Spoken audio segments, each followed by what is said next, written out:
ceux qui en ont fait peuvent le dire, c'est un maître de citoyenneté. Parce que votre maître d'apprentissage...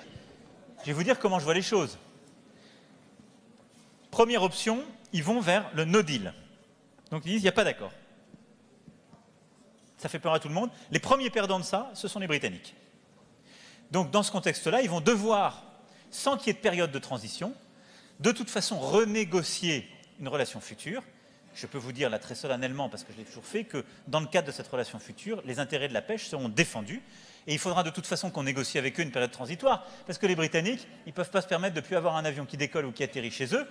Et leur supermarché, à 70%, ils sont approvisionnés par ce qui vient de l'Europe continentale. Donc, ce qui n'est pas normal, c'est qu'il n'y a plus d'accès du tout. Mais je ne connais pas le cas précis. Il y a simplement... Deuxième option, ils nous disent, on va essayer, à mon avis c'est ce qu'ils vont faire, je les connais un peu, on va essayer d'améliorer ce qu'on peut obtenir des Européens et on va revenir faire le vote. Là on regardera, peut-être qu'on peut améliorer un ou deux points, je ne crois pas tellement, parce qu'on a été au bout de ce qu'on pouvait faire dans l'accord. Et on ne va pas, pour essayer de régler un problème de politique intérieure britannique, ne pas défendre les intérêts des Européens. Alors, d'abord, ce n'est pas le président de la République qui a supprimé la... Puis il y a une troisième option qui est de nous dire, et à mon avis, ils vont commencer par la deuxième, puis ça finira à la troisième, on prend les paris, je prends mes risques, c'est qu'ils vont dire, au fond, on va prendre plus de temps. Et donc, ils vont demander d'avoir un plus grand délai pour renégocier quelque chose.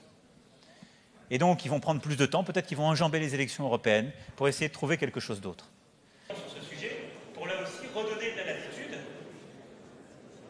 la vérité. Mais ça nous dit aussi beaucoup dans la période que nous vivons, de ce que des référendums qui paraissent sympathiques peuvent créer. C'est que c'est un référendum qui a été manipulé de l'extérieur par beaucoup de ce qu'on appelle les infox aujourd'hui, où on a dit tout et n'importe quoi, puis après on a dit « non, débrouillez-vous ». Et bilan des courses, c'est pas vrai. On a menti aux gens, et ce qu'ils ont choisi, c'est pas possible. Bah après, bon courage pour les représentants de la nation, qui doivent mettre en œuvre un truc qui n'existe pas et l'expliquer aux gens, vous avez voté sur un truc, on vous avait menti. C'est ça ce qu'ils ont à vivre. Non, mais après, on peut aller voir avec le NAC ou avec les associations locales.